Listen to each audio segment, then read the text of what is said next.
오늘 우리에게 주신 하나님의 말씀 사무엘하 5장 1절부터 25절까지 말씀입니다.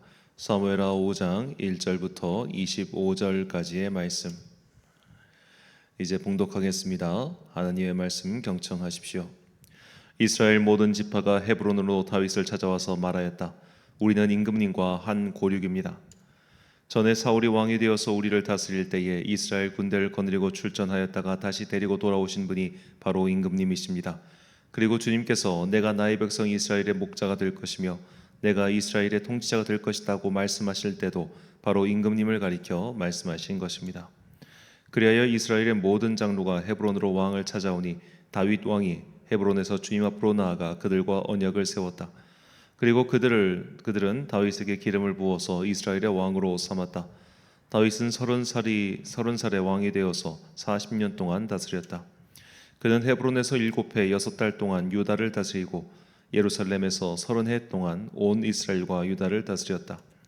다윗 왕이 부하를 거느리고 예루살렘으로 가서 그 땅에 사는 여부수 사람을 치려고 하니 그들이 다윗에게 말하였다. 너는 여기에 들어올 수 없다.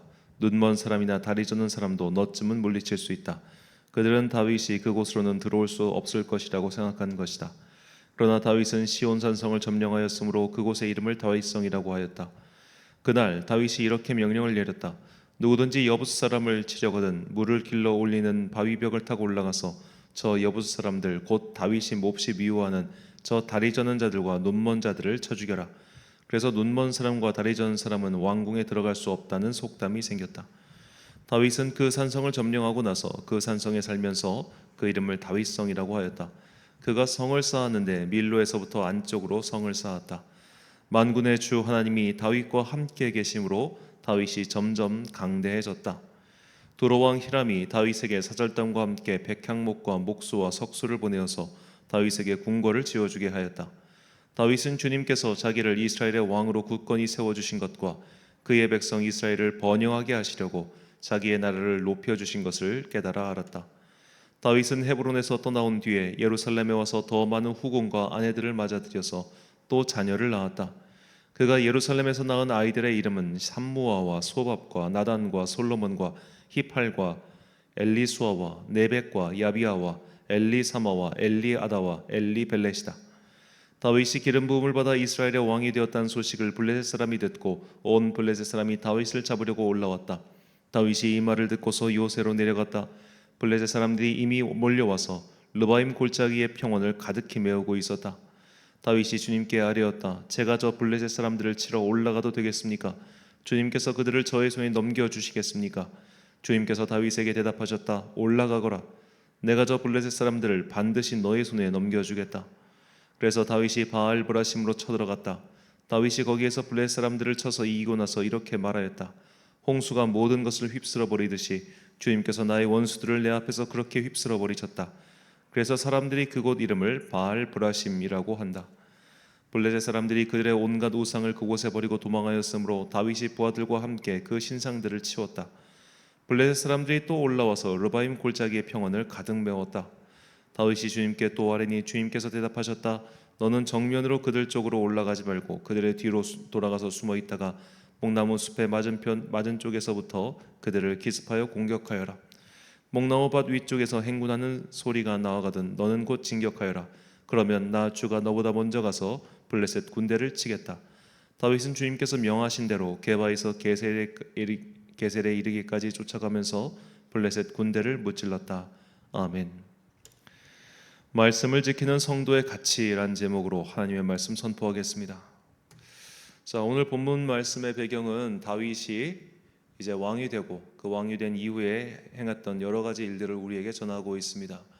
자, 우리는 오늘 본문 말씀을 숙고하면서 말씀을 지키고 그 말씀을 후대에 전하는 것이 얼마나 중요한지를 깨닫고자 합니다.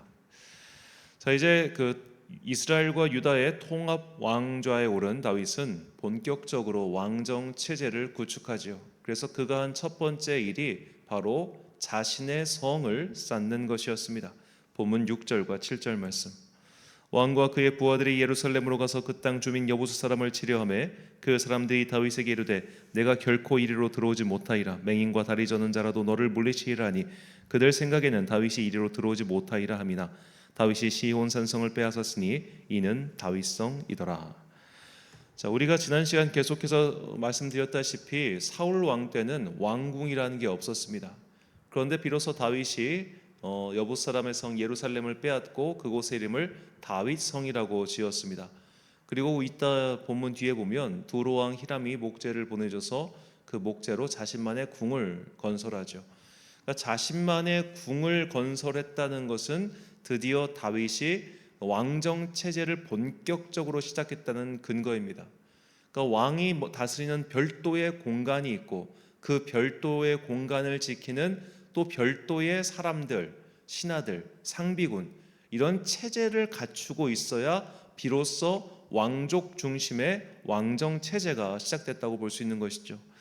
이 학자들은 이 고대 국가의 발전 단계를 보통 이렇게 구분합니다. 시족 단위의 성읍 국가 혹은 시족 단위 연맹체였다가 이것이 도시 단위 혹은 시족 단위로 연합하는 연합 왕국, 연맹 왕국이 만들어지고 그리고 나서 왕족 중심의 귀족 국가로 발전하더라 하는 겁니다.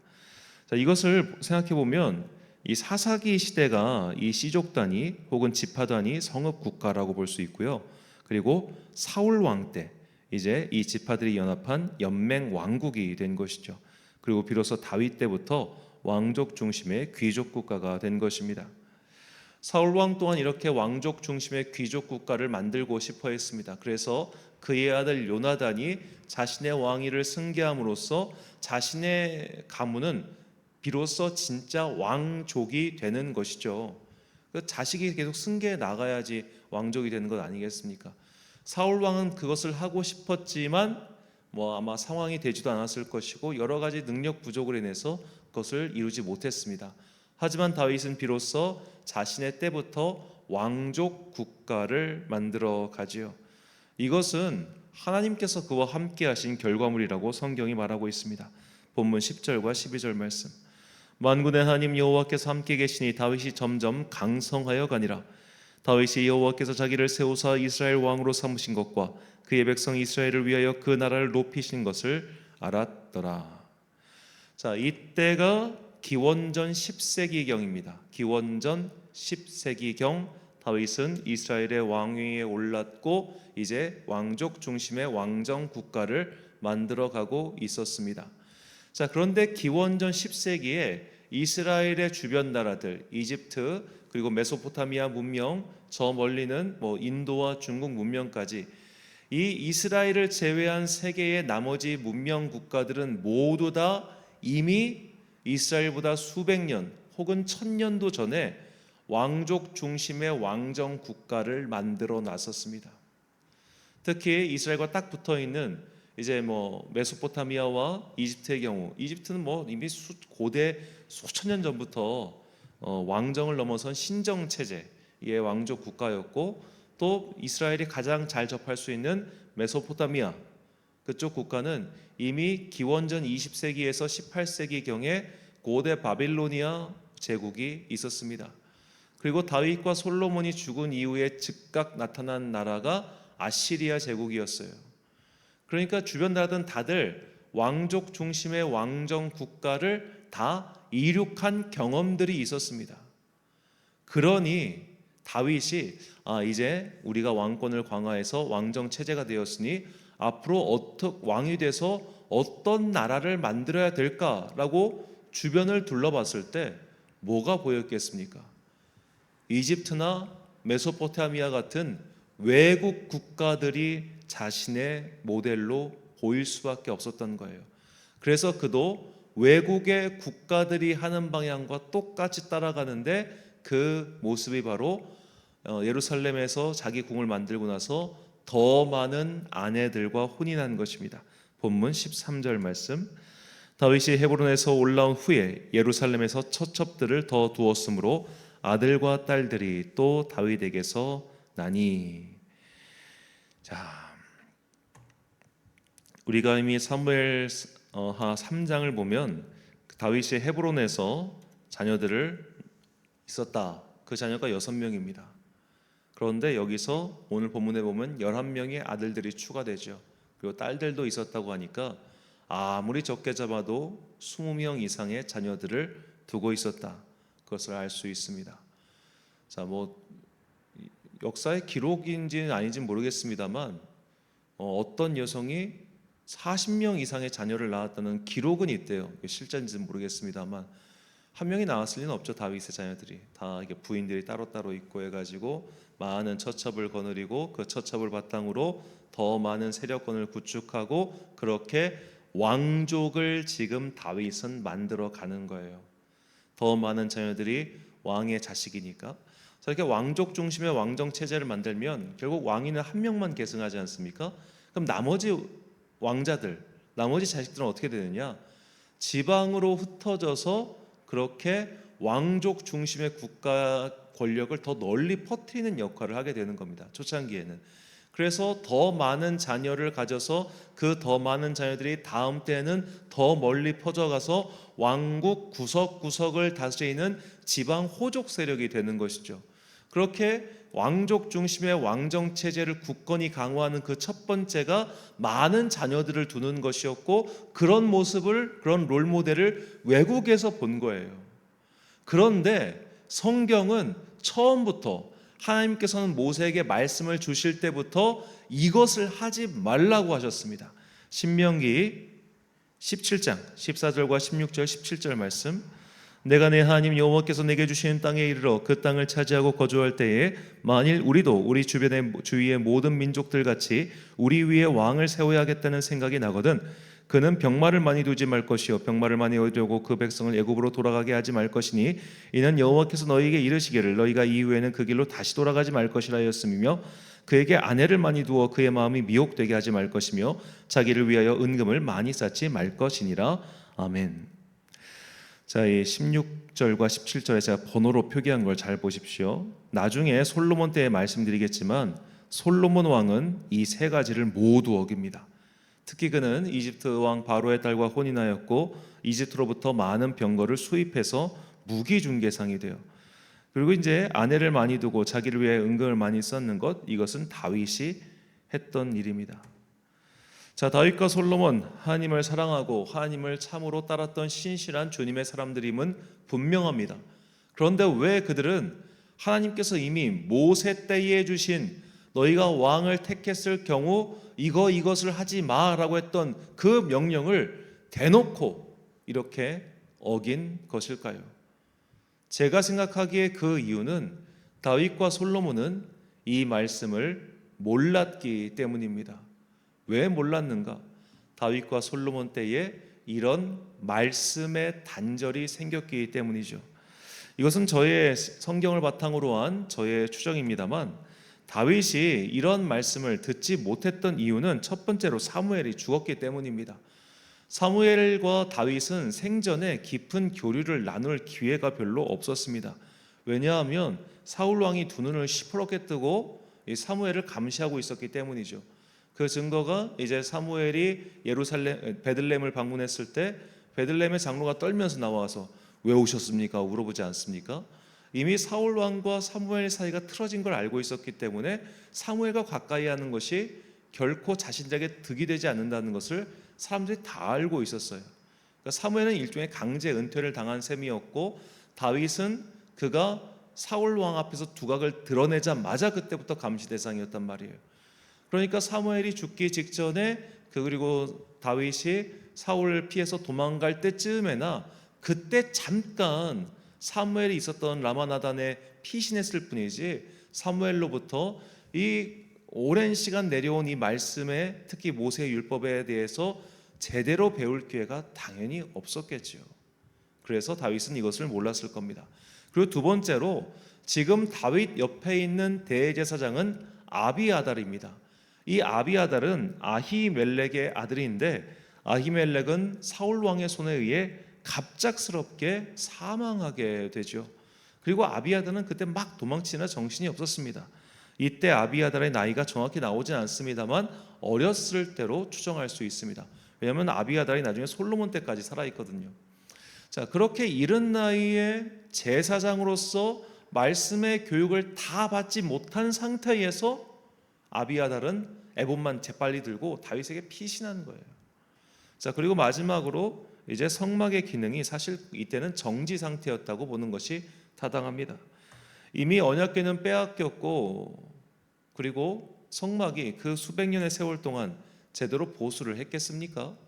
자, 그런 식으로 이미 성막은 그 기능이 많이 상실되고 백성들은 산당에서 제각각 제사를 지내고 있고, 그러면서 말씀을 전승할 의무를 가진 제사장들이 제대로 양성되지 못했던 거예요. 그래서 다윗과 솔로몬 시대에는 모세의 온전한 율법, 즉 하나님께서 모세에게 주셨던 이 율법들, 그리고 모세가 기록한 것들이 제대로 전승되지 못했을 확률이 매우 높습니다. 그렇게 말씀이 잊혀져 가는 것 같았던 그때 아마도 한 이름 모를 제사장 가문의 한 사람이 계속 그 전까지는 구전전승으로 말씀이 내려왔을 것 아니에요. 아, 이대로 가다간 우리가 다 율법을 잊어버릴 수도 있겠다. 그러니 나는 이걸 적어두자 해서 율법을 적었어요. 모세의 율법을 다 자기가 들은 걸 적은 거예요. 그리고 그 적은 것을 성전에 복원해 두고 있었는데 이 율법책이 요시야 왕 때 발견됩니다. 열왕기하 22장 8절과 11절 말씀. 대제사장 힐기야가 서기관 사반에게 이르되 내가 여호와의 성전에서 율법책을 발견하였노라 하고 힐기야가 그 책을 사반에게 주니 사반이 읽으니라. 왕이 율법책의 말을 듣자 곧 그의 옷을 찢으니라. 아멘. 자, 이 요시야 왕이 율법책의 말을 듣고 그의 옷을 찢은 이유는 그가 이런 말씀을 들어본 적이 없기 때문입니다. 우리가 하나님을 섬기는 민족이라 하였건만, 하나님께서는 모세를 통해서 이렇게 풍성한 율법을 우리에게 주셨건만 우리가 이것을 잊고 살았구나, 제대로 전수받지 못하고 살았구나, 이게 너무나 통한스러워서. 여러분, 요시야 왕 때는 이미 남유다가 완전히 쇠락할 때예요.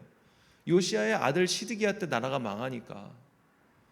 그렇게 나라는 이미 다 망했고 성전은 이미 다 초라해졌고, 그런데 겨우 발견한 그 귀한 말씀, 그 말씀을 발견하고 슬퍼서, 그리고 또한 기뻐서 그 옷을 찢고 백성들에게 말씀을 강독을 선포하고 이렇게 했던 거죠.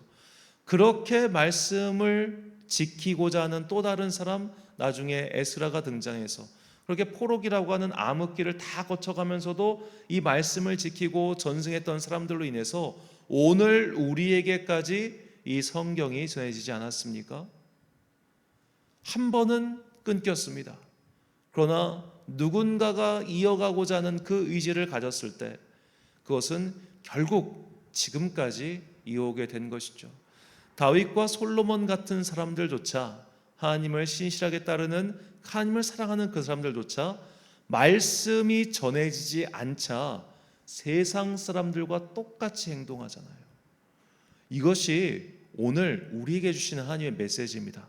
성도들한테 말씀을 가르치지 않으면, 그리스도인들의 삶의 모습을 가르쳐주지 않으면, 우리가 말씀의 근거에서 이런 삶을 살아야 돼라는 모델과 모범을 보여주지 않으면 내가 아무리 하나님을 사랑한다고 한들 잘못된 행동을 하는 거예요. 여러분, 제가 예전에도 말씀드렸지만 교회 생활 열심히 하는 성도님들 중에 49제 지내는 분들 꽤 많아요. 49제가 뭡니까? 그게 불교 제사입니다. 이 영혼이 49일 동안 구천을 떠돌고 있는데 이 49일 떠나고 윤회전생 잘하라고 영혼을 달래는 제사가 49제예요. 이거 하는 사람들 꽤 많아요. 모르니까. 그럼 가르쳐줘야 된다는 겁니다. 그런데 오늘날 많은 사람들이 성경을 가르치고 성경을 배우고 이 성경 속에서 추출해내는 삶의 원리를 배워가는 것에 대해서는 굉장히 지루해하고 지겨워한다는 겁니다. 일주일에 한 번 교회에 오면 조금 좀 편한 말씀을 듣고 싶어, 조금 좀 이 지친 삶을 위로받는 말씀을 듣고 싶어. 물론 이해하죠. 물론 그렇게 되어야죠. 그런데 기본적으로 모든 설교는 성경 말씀에 근거해서 하나님께서 성경 전체를 통해서 계시해 주신 하나님의 뜻을 추출해 가지고 오늘날 삶에 적용시키는 과정이란 말이에요. 그렇다면 이 추출해내는 과정, 이런 신학적이고 논리적인 전개 과정이 반드시 필요합니다. 이것이 없이 그냥 추출된 것만 툭 던져놓으면 어떻게 되냐면 성경이 우리에게 무엇을 전달하고자 하는지를 모를 때가 훨씬 많아요. 가장 좋은 설교는 사실 성경만 읽는 설교입니다. 성경 그 이상의 설교는 존재하지 않습니다. 그런데 일단 이 성경의 언어가 어렵고 또 이것이 오늘날 우리의 삶에서 어떻게 적용시켜야 되는지를 잘 모르기 때문에 가장 좋은 설교는 성경을 잘 풀어주는 게 좋아요. 하지만 오늘처럼 이렇게 구약의 이야기식이라면 그나마 낫지만 신약 성경으로 넘어가서 교리적인 설교 또 주제적인 설교로 들어가면 어렵지 않습니까? 그런데 그런 지적인 어려움의 과정을 통과하는 그 열정을 가지고 있어야만 우리가 제대로 말씀을 지킬 수 있고 또 그 말씀을 후대에도 전하는 진정한 말씀의 통로가 될 수 있습니다. 저는 오늘날 한국교회가 과거의 성세를 회복하는 것에는 별 의미가 없다고 생각합니다. 왜냐하면 우리가 교회 역사를 살펴보면 계속해서 흥하고 망하고 성하고 쇠하는 것이 반복되어 왔어요. 그러니까 이것은 하나님께서 그 시대에 주신 선물이지 우리가 인위적으로 어게인 1907 이런다고 해서 그것이 일어나는 것이 아니더라고요. 역사를 보니까 그래요. 그렇다면 현재 같은 교회의 쇠락기, 사람들이 교회를 비난하고 여러분 넷플릭스에서 지금 인기 있는 한국 드라마를 보면 공통점이 있어요. 교회가 빌런이에요. 교회 다니는 인간들이 다 빌런으로 나와요. 악역은 전부 다 교회 다니는 사람들로 나와. 심각할 정도로 이상하게 넷플릭스 드라마가 그렇습니다. 이 넷플릭스는 특히 보면은 동성애 작품이 그렇게 많이 나와요. 이게 저도 좀 많은 고민이 드는데 이건 제가 좀 더 연구가 필요합니다만 왜 그럴까? 미국 자본이 들어와서 그런가? 하여튼 그렇게 세계에서 현재 우리나라 한국교회 주변 상황을 보면 모든 게 안 좋아요. 단 하나도 좋은 지표가 없어요. 우리 교단이 작년에서 올해 넘어갈 때 교인 수가 7만 명이 줄었습니다. 7만 명이 죽어서 줄었겠습니까? 나가니까 나간 거예요. 이제 사람들이 교회를 떠나고 있어요. 열심히 적극적으로 엑소더스 하듯이 떠나요. 이거를 막 어떻게 붙잡을 겁니까? 저는 이거 못 붙잡는다고 생각합니다. 왜냐하면 이것은 정말 시대적인 요인이 굉장히 커요. 좀 더 깊이 들어가면 사실 기독교는 텍스트의 종교입니다. 텍스트, 활자 종교예요. 근데 오늘날 시대는 더 이상 활자를 보지 않고 영상의 시대지 않습니까? 이런 영상의 시대에 활자의 종교는 어쩔 수 없이 그 힘을 과거에 비해 잃을 수밖에 없어요. 이건 우리가 어찌 보면 그냥 이것이 우리의 시대구나라고 받아들일 수밖에 없는 근본적인 한계입니다. 그렇다고 해서 우리가 그럼 기독교도 영상 매체를 통해서 선교하고 전달해야지 이렇게 바꾸지만 이게 또 근본적인 사실 굉장히 신학적인 문제가 있는 게 예수님이 어떻게 생겼습니까? 다윗이 어떻게 생겼습니까? 이런 걸 거대 자본을 투자해서 그런 것을 만드는 순간부터 보이지 않는 하나님을 섬기는 믿음의 원리에 대한 근본적인 충돌이 일어나는 거예요. 그래서 이제 많은 영화 관계자들이 고민하는 것 중 하나는 예수님은 백인이 아니잖아요. 예수님은 아랍 사람이잖아요. 그 인종상 특징이. 그럼 아랍 사람을 주인공으로 세워서 예수님 영화를 만들 수 있느냐? 그렇게 못 만들겠거든.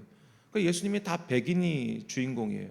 근데 예수님은 백인이 아닌데 그런 식으로 실제 성경의 역사와 또 이것을 어떤 영화와 영상화했을 때 그 괴리와 간극이 있는 거예요.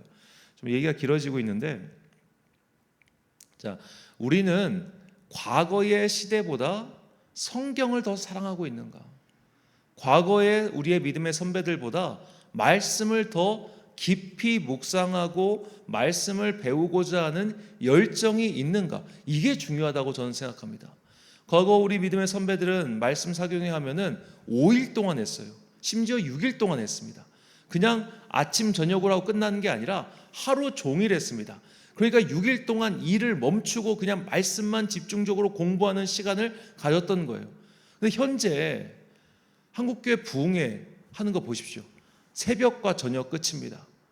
2박 3일 합니다. 수요일 저녁부터 금요일 저녁까지 딱 대부분 다 이렇게 합니다. 왜냐? 휴가를 내서 낮 시간에 교회에 오는 사람이 없어요. 내가 휴가를 내서라도 말씀을 배우기 위해 나는 이렇게 하겠다는 사람이 없어요. 없어요. 우리는 그런 시대를 지금 살고 있어요. 불과 2세대 만에 한국교회가 이렇게 됐어요. 2세대 만에 2세대를 거쳐오면서 내가 이번에 휴가를 내서라도 하나님 말씀을 열심히 배우기 위해 뭘 해야지.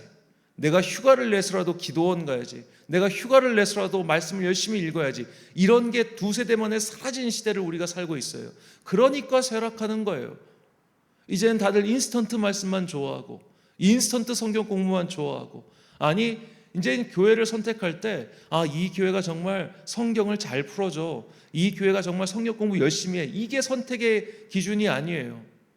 주차장에 있느냐, 아이들을 위한 시설이 풍부한가, 주중에 문화 세미나 등이 있는가, 이런 거. 교회는 또 그런 걸 제공하기 위해서 다양한 것들을 만들어내야 되고, 그러니까 점점 더 한국교회는 대형교회에서부터 소형교회까지 말씀을 사랑하고 말씀을 연구하고 말씀을 가르치고자 하는 사람들이 점점 더 없어지는 시대라고 저는 생각합니다. 이게 진짜 위기예요. 하나님의 말씀을 찾고 그것을 공부하는 그런 사람들의 문화가 사라지고 있다는 것 말이죠. 그래서 이 아모스 선지자의 말씀이 참 뼈저리게 다가옵니다. 아모스 8장 11절과 12절. 주 여호와의 말씀이니라. 보라, 날이 이를지라 내가 기근을 땅에 보내리니 양식이 없어 주림이 아니며 물이 없어 가람이 아니요 여호와의 말씀을 듣지 못한 기갈이라. 사람이 이 바다에서 저 바다까지 북쪽에서 동쪽까지 비틀거리며 여호와의 말씀을 구하려고 돌아다녀도 얻지 못하리니. 아멘. 우리의 진짜 위기는 인구 감소도 경제 위기도 교회의 이미지 하락도 아닙니다. 성경을 알고 싶어하고 성경을 사랑하는 말씀의 사람들이 줄어들고 있다는 것이 진짜 문제입니다. 다윗과 솔로몬 같은 사람들조차 모세를 통해 전해주신 말씀들을 듣지 못해서 세상 사람들이 간 길을 따라갔다면 우리 같은 보통 사람들이야 말할 것도 없지 않겠습니까? 우리가 성경 말씀 안에 있는 하나님의 뜻을 제대로 알지 못한다면 우리는 주일에 교회에 출석하는 그런 등록 교인은 될 수 있을지 몰라도 하나님의 뜻을 따라 살아가는 한 명의 성도가 되지는 못할 것입니다. 교인의 숫자 따위보다 훨씬 중요한 것은 의인 한 사람, 성도 한 사람이라는 것을 잊지 마십시오. 에스라라고 하는 말씀의 한 사람이 바로 서 있었기 때문에 그를 통해서 우리가 성경을 받았다는 것을 잊지 마십시오. 우리는 성경 안에 감추어진 하나님의 뜻이 무엇인지 그것을 참 궁금해했던 한 사람의 외침과 또 하나님께 길을 물었던 시편 기자의 외침을 잊어서는 안 됩니다. 사도행전 8장 30절과 31절 그리고 시편 143편 10절 말씀입니다. 빌립이 달려가서 선지자 이사야의 글을 읽는 것을 듣고 말하되 읽는 것을 깨닫느냐? 대답하되 지도해 주는 사람이 없으니 어찌 깨달을 수 있느냐? 주는 나의 하나님이시니 나를 가르쳐 주의 뜻을 행하게 하소서. 주의 영은 선하시니 나를 공평한 땅에 인도하소서. 아멘. 사랑하는 천안광성교회 성도 여러분, 그리고 이 새벽을 함께 깨우고 계신 귀한 주님의 자녀 여러분, 하나님을 사랑하십니까? 우리가 하나님을 사랑한다면 당연히 하나님에 대해서 알고 싶어질 것입니다. 하나님을 알 수 있는 가장 확실한 방법은 바로 하나님께서 스스로를 밝히 드러내신 이 성경을 읽고 배우는 것입니다. 성경은 깊이 들어가면 들어갈수록 끝이 없는 그야말로 지혜의 총합 같은 책입니다. 이 책을 결코 쉽게 생각해서는 안 됩니다. 우리가 가진 지성을 총동원해서 읽어야 합니다. 머리가 아프더라도, 때로는 졸립고 지겹게 들리더라도 말씀을 파고드는 노력을 게을리하지 마십시오. 그 어떤 전도 행위보다, 그 어떤 교회의 행사보다 이것이 제일 중요합니다. 우리가 이것을 굳건히 지키는 것만으로도 진리의 씨앗은 심겨지고 옮겨진다는 것을 잊지 마십시오. 다윗과 솔로몬 같은 사람들조차 전해주는 사람이 없어서 세상 사람들이 하는 대로 행동했다는 것을 잊지 마시고 말씀을 읽고 배우며 자신의 삶에서 이것을 지켜나감으로써 진리의 수호자이자 진리의 전승자가 되는 여러분과 제가 되시길 주님의 이름으로 축원합니다.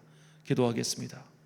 사랑과 내가 풍성하신 아버지 하나님, 우리가 지금 말씀을 받고 있는 것은 이 말씀을 지금까지 지켜온 수많은 사람들의 노력과 헌신 덕분임을 참으로 감사합니다. 이제 우리도 말씀의 수호자와 전승자가 되겠습니다. 우리의 다음 세대들이 여호와의 말씀을 듣지 못하고 깨닫지 못하는 그런 영적 기근에 시달리지 아니하도록 먼저 나부터 하나님의 말씀을 제대로 공부하고 하나님께서 이 말씀들을 통하여 우리에게 무엇을 전달하고자 하시는지 그 하나님의 뜻을 발견해 나아가는 신실한 주의 자녀들 되게 하여 주옵소서. 흥미본위의 신화 탐구적인 기독교 문화 탐방적인 그런 성경 읽기가 아니라 정말로 깊이 있게 왜 이 단어를 사용하셨을까? 왜 이 말씀을 하셨는가? 그것을 탐구해 나가며 그 속에서 진리를 발견하는 주님의 거룩한 자녀들 되게 하여 주옵소서. 한 주간의 중간인 수요일을 우리에게 허락하시니 감사합니다. 이 수요일에 함께 또 수요예배를 드릴 터인데 시간과 공간을 구별하여 드리는 우리의 예배 기뻐 받아주시고 이 예배를 통하여 우리의 마음속에 심겨진 이 진리의 씨앗이 아름답게 발하게 하여 주옵소서.